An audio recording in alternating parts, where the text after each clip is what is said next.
डर सबको लगता है, गला सबका सूखता है। 7 अक्टूबर 2023 को इजराइल ने हमला किया था हमास पर कि हमास को हरा देंगे, फ़िलिस्तीन को जीत लेंगे।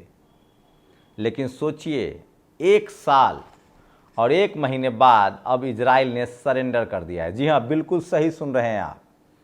जातिवादी मनुवादी मीडिया के पौ और अपने आप को दुनिया का सबसे ताकतवर देश कहने वाला, आइडम डोम रडार का मालिक और जिसके शरीर पर नहीं माथे पर अमेरिका का हाथ था, वो इजराइल अब युद्ध से मैदान से भाग रहा है। नमस्कार, मैं शंभू कुमार सिंह और आप देख रहे हैं नेशनल दस्तक। सोचिए, इजराइल घुटनों पर है, लेबनान के सामने उसने सरेंडर कर दिया है। आप सोचिए, इसका मतलब साफ है कि इजराइल को गुमान था कि वो सुपर पावर है, उसके पास हथियारों का जखीरा है और वो फ़िलिस्तीन को हरा देगा, हमास को ख़त्म कर देगा, फ़िलिस्तीन पर कब्जा कर लेगा। लेकिन नतीजा ये है कि अब उसके जवान लेबनान में खासकर घेर कर चारों तरफ से मारे जा रहे हैं। 1000 से ज़्यादा सैनिक पिछले 1 सप्ताह में लेबनान में मारे गए हैं और मारने वाला कौन है? हिजबुल्लाह।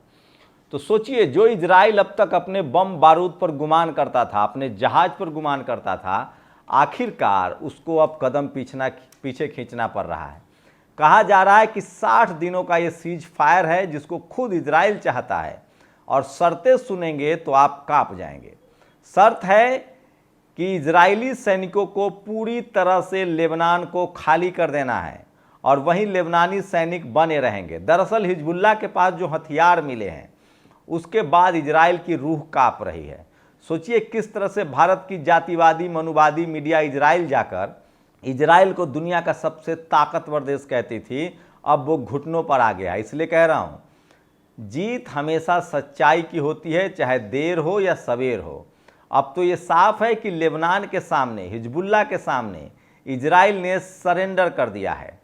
इजराइल को लग रहा था कि हमास पर हमला करेंगे, फ़िलिस्तीन पर हमला करेंगे, कोई सामने नहीं आएगा, लेकिन ऐसा नहीं हुआ और अब पूरी तरह से इजरायली सैनिक सदमे में है। इजरायली सैनिक को गजा हो या लेबनान हो, घेर कर मारा जा रहा है।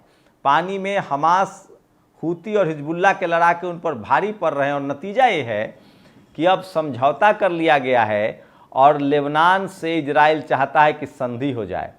कहाँ इजराइल कह रहा था कि ईरान को सबक सिखाएंगे, ईरान को ख़त्म कर देंगे। सोचिए, बेंजामिन नेतन्याहू, मैं बार बार कह रहा था किस तरह से एक सनकी प्रधानमंत्री ने चुनाव जीतने के लिए राष्ट्रवाद के नाम पर देश को युद्ध में धकेल दिया और नतीजा क्या हुआ? आज लगभग 1 करोड़ की आबादी वाले इजराइल में 50 लाख लोग अपने बैरक में रहने का मजबूर हैं। हिजबुल्लाह का एक रॉकेट आता है, एक मिसाइल आता है और 3 से 4 लाख इजरायली अपने घरों में छुपने के लिए मजबूर हो जाते हैं। तो बेंजामिन नेतन्याहू जो इजराइल का प्रधानमंत्री है, उसने चुनाव में हार के डर से राष्ट्रवाद के नाम पर अपने ही देश को युद्ध में धकेल दिया और अब सब कुछ सामने है कि इस युद्ध में इजराइल जो है वो बैकफुट पर है, उसकी अर्थव्यवस्था चौपट हो गई है, उसके नागरिक जो कल तक सुरक्षित थे अब वो असुरक्षित हैं। तो सीज फायर हो गया है। रही बात हमास की, तो ग्राउंड जीरो पर, गजा पट्टी में ग्राउंड जीरो पर हमास अभी भी इजरायली सैनिकों पर भारी पड़ रहा है। वहीं हूती ने मोर्चा संभाल रखा है। मतलब चीन और रूस के हथियारों की डिलीवरी के बाद ईरान इजराइल पर इतना भारी पड़ रहा है कि अब तक ईरान के हमले का जवाब भी इजराइल नहीं दे पाया है। एक हमला हुआ था लेकिन उसमें कुछ नहीं बिगड़ा। वहीं सोचिए बांग्लादेश में, सोचिए, देखिए, मैं भारत के मुसलमानों से कहना चाहता हूं कि आप किसी भी कीमत पर बांग्लादेश के समर्थन में कुछ न लिखें, कुछ न पढ़ें, क्योंकि वहां गलत हो रहा है।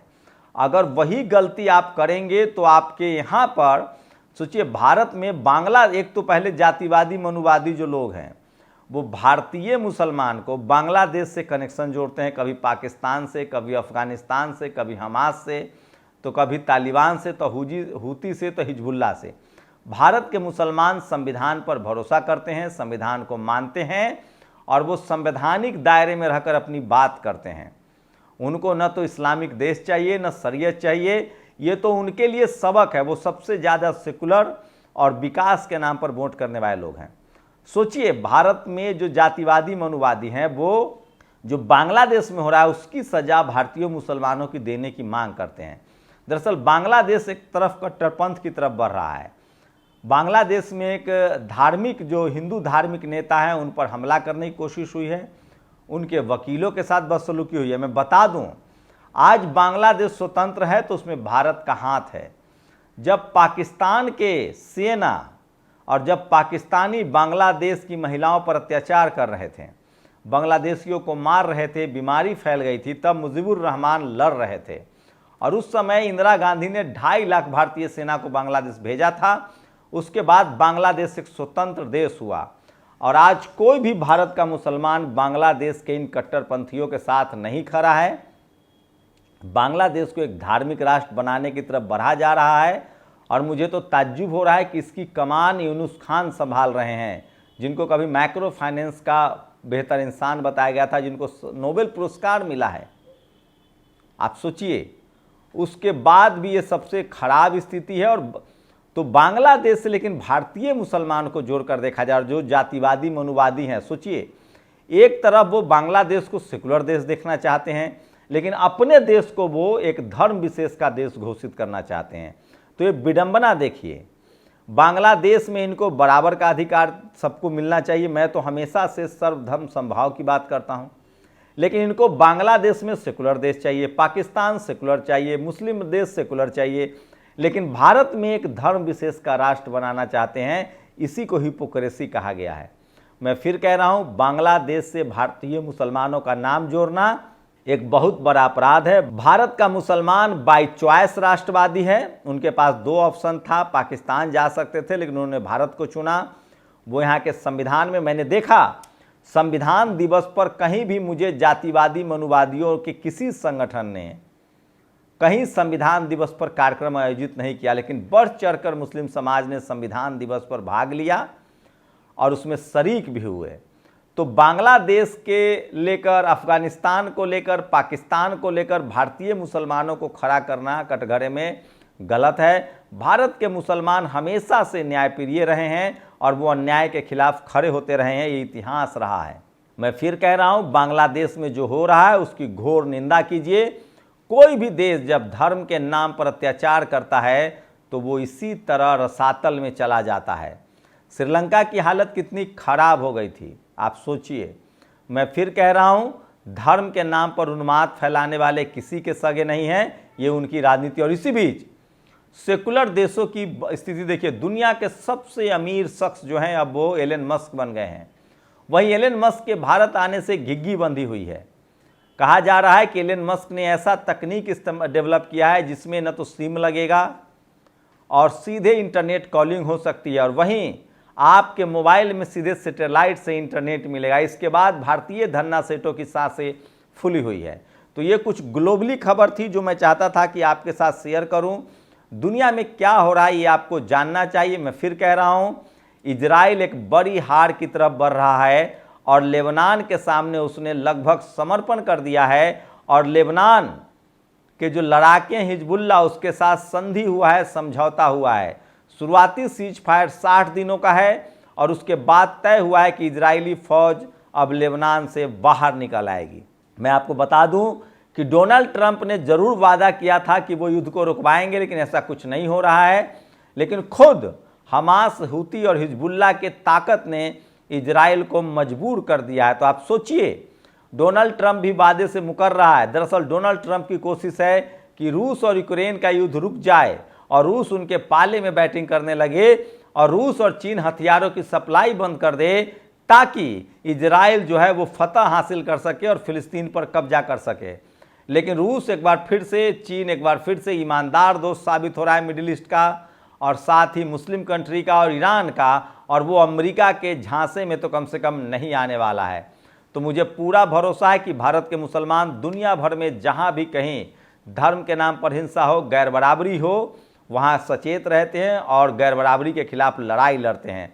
भारत के मुसलमानों को कुछ जातिवादी मनुवादी और यहाँ की जातिवादी मीडिया जो है वो भारतीय मुसलमानों को दुनिया भर में हो रही घटनाओं को लेकर, अब बांग्लादेश में जो चल रहा है उसके लिए भारत के मुसलमान कैसे जिम्मेदार है, ये सबसे बड़ा सवाल है।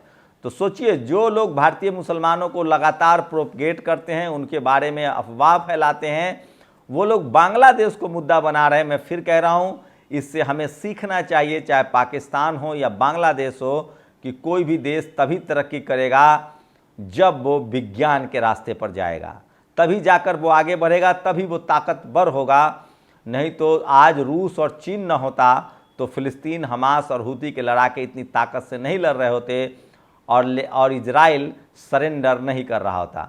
तो दो चीज़ें क्लियर है, दुनिया के सबसे बड़े टेक्नोक्रेट, दुनिया के सबसे बड़ा आधुनिक विज्ञान में सबसे बड़ा शख्स एलन मस्क ने कहा है कि जिस तरह से उसने ईवीएम पर सवाल उठाए थे, अब वो दुनिया का सबसे अमीर आदमी बन गया है। और हमारे देश में सोचिए, जो जातिवादी मनुवादी हैं वो अभी भी हिंदू मुस्लिम कर रहे हैं। तो दुनिया को ज्ञान की ज़रूरत है, विज्ञान की ज़रूरत है और बुद्ध की ज़रूरत है, न कि किसी तरह के हिंसा की। धर्म भी तभी सुरक्षित रहेगा जब इंसान सुरक्षित रहेगा, और इंसान जब सुरक्षित रहेगा तभी धर्म सुरक्षित रहेगा। इसलिए धर्म आपका निजी आस्था है, आस्था का सवाल है। धर्म के नाम पर जहाँ कहीं भी दुनिया में भेदभाव होता है, या नस्ल के नाम पर या जाति के नाम पर, उस तरह के देश तरक्की नहीं करते हैं, ये इतिहास बता रहा है। शुक्रिया। नेशनल दस्तक की आपसे गुजारिश है कि अगर इसको बचाना चाहते हैं तो नेशनल दस्तक को सब्सक्राइब करने के लिए रेड कलर के सब्सक्राइब बटन को दबाएं, फिर बेल आइकन की घंटी दबाएं। नेशनल दस्तक को बचाने के लिए बहुत ज़रूरी है कि हर खबर को शेयर करें, लाइक करें, कमेंट जरूर करें।